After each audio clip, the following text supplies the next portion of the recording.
Hi, I'm Sylvia, and if you watch any of my previous 3 videos, you'll notice that I'm gradually rounding up everywhere. I just started my final trimester, my 3rd trimester. I'm in week 28. I've put on about 12 kilos already since the beginning of pregnancy, and I'm growing, and everyone tells me now I'm gonna grow even more, so I'm just gonna become huge. Something to look forward to. But anyway, last time I promised you that I'm gonna be talking about food in pregnancy, which is a very confusing subject indeed. It comes with many do's and don'ts, and everyone's keen to give you their advice. Some of them are old wives' tales, some of them are well-known facts, and some are just completely contradicting each other. So, what to do? Well, the best thing is to listen to your doctor or your midwife, but also it's good to do your own research. Well, I've done mine, and here I'll share it with you. And I have to start with no other than probably the most important substance of all, water. Without it, there will be no life on Earth. And even our bodies consist of about 70% of water. Generally, adults are advised to drink at least 2 liters of water per day. But when you're pregnant, you're creating loads of new blood cells and lots of new cells for your developing baby and for your growing body. So you need to drink at least 3 liters of liquids per day. And if you haven't already, now it's time to load up on your fruits and veggies, which are high in liquids, vitamins and fiber. Just be sure to wash them properly before under running water, or else you may get visits from Salmonella, Toxoplasma, Listeria or E. coli. I would also avoid salads from deli counters or buffets, because you don't know how long they've been sitting there, and they may harbor Listeria. Many people may advise you against your favorite cup of tea or coffee when pregnant. Worry not though, because most experts actually agree that caffeine is not harmful in moderate amounts. This is about up to 150 to 200 milligrams per day, roughly the amount of 1 to 2 cups of coffee per day. Be mindful though that caffeine can be found in other foods and drinks, such as your favorite chocolate, green tea, energy drinks like Red Bull, or other soft drinks like Coke or Pepsi, because caffeine in high levels can actually lead to miscarriage or babies having low birth weight, which can then increase the risk of health problems later in life.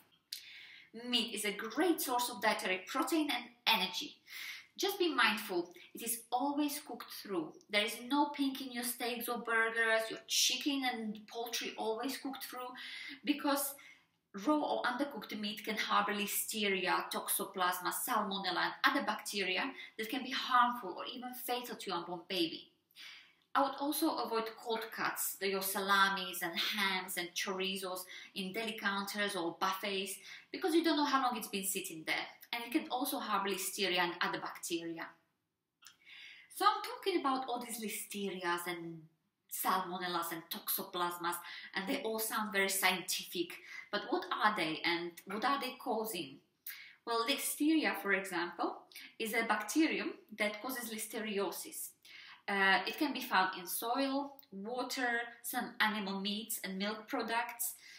It can easily live in the cold temperatures of your fridge, and it can be killed by cooking or pasteurization. In pregnant women, it can cause mild flu-like symptoms, but it can be passed on to your fetus, and it can lead to miscarriage, stillbirth or premature delivery. Toxoplasmosis is a disease caused by the infection of Toxoplasma gondii parasite. It causes flu-like symptoms in some, but many may never develop any signs. If you get infected while you're pregnant, you can pass the infection on to your unborn baby, and this can lead to miscarriage or stillbirth. Children who survive are likely to have serious problems such as seizures, enlarged spleen or liver, severe eye infections, loss of hearing, or even mental disability. Salmonella is a nasty bacterium that gives you food poisoning. It can cause diarrhea, fever, vomiting. It doesn't directly affect your baby, but obviously this situation is not ideal when you're pregnant. To reduce the risk of parasites, try freezing your meat first for at least 4 days before you eat it, because freezing makes the meat safer to eat.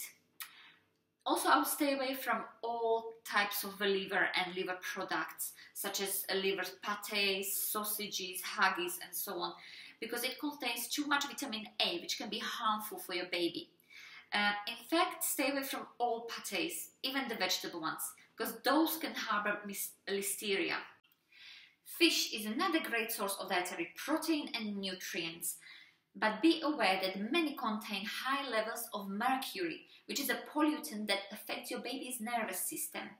So it's best to avoid fish like swordfish, shark, tilefish, tuna, king mackerel, marlin, basically all the big carnivorous species that live longer and accumulate more pollutants in their body. It's best to stick to smaller varieties such as salmon, cod, catfish, pollock, herring, crab, shrimps, and even light canned tuna. But make sure that they're always cooked when you eat them. And also because every fish now contains small traces of mercury and other pollutants, try to limit yourself to 2 portions a week. Dairy. Milk, yogurt, cheese, and all the other milk products are fantastic source of nutrients for you and your baby. But fresh milk from some farms may contain listeria and other bacteria. So always make sure that all the milk products that you eat or drink have been made from milk that was pasteurized before. Pasteurized basically means the milk was heated to 72 degrees Celsius for 15 seconds. This kills off all the listeria and all other bacteria, bad bacteria, and just leaves the good bacteria that are beneficial for your body. Cheese! Most cheese is actually good for you in pregnancy. This is your usual cheddar, manchego, emmental, parmesan, feta, mozzarella, halloumi, and so on. But avoid varieties which are soft cheese with wide rind around. This is, for example, brie, camembert, goat cheese, and also cheese with blue veins in, such as Danish blue, because these may contain listeria. Eggs! Raw eggs may contain salmonella, so therefore always have your eggs fully cooked. Whether it's a boiled egg or scrambled egg or fried egg, always have them fully cooked so there is nothing runny, no runny egg yolk or egg white. Also avoid foods that contain raw eggs, such as homemade tiramisu or raw cookie dough, or homemade eggnog, mayonnaise, Caesar salad, hollandaise sauce. The ones in supermarket should be fine because they are made, or they should be made, with pasteurized eggs. Bye bye. Carbohydrates are something us ladies usually try to avoid. For some women, it's the equivalent of pure evil. Well, ladies, in pregnancy we need them because your blood sugar may drop suddenly and you may feel dizzy or even faint, especially in your first trimester. So always carry some crackers or some snacks in your handbag in case of emergency. And make sure your diet contains healthy portions of bread, pasta and rice, with the occasional snack. Nuts. Contrary to what many people may tell you, nuts are actually safe to eat in pregnancy. They contain many minerals and oils that are very good for you. So, woohoo! Unless, of course, you have a nut allergy or your doctor advises you not to. But many experts actually say that pregnant women who eat nuts during pregnancy actually lower the risk of their children developing a nut allergy later in life. Recap, or note to self. Number 1, drink plenty of liquids, at least 3 liters per day. Number 2, eat lots of veggies and fruits. Number 3, caffeine. Okay, in moderate amounts, 1 to 2 cups of coffee per day. Number 4, meat and fish. Great sources of protein and energy. Always cooked through though. Number 5, dairy. Good source of calcium, should be pasteurized though. Avoid moldy soft cheese. Number 6, eggs. Always cooked through. Number 7, carbohydrates. Healthy options of bread, pasta and rice, plus the occasional snack. Number 8, nuts and seeds. Great source of omega-3s, okay to eat unless you suffer from nut allergy. Number 9, always carry water and snacks or crackers in your handbag to avoid dehydration and low blood sugar. Number 10, avoid salads and cold cuts from deli counters and buffets. Well, I hope you find my video useful. I know many of you may not want to give up on your favorite foods, and that's entirely up to you. This video is meant more as a guide and my own personal research, because I believe that healthy balanced diet is even more important for us pregnant ladies now than ever before. I know we all use the excuse sometimes of eating for two, especially when it comes to snacks or our strange newly developed cravings for some weird foods, but we don't actually need more than extra 200 to 300 calories per day in our last trimester. So go figure.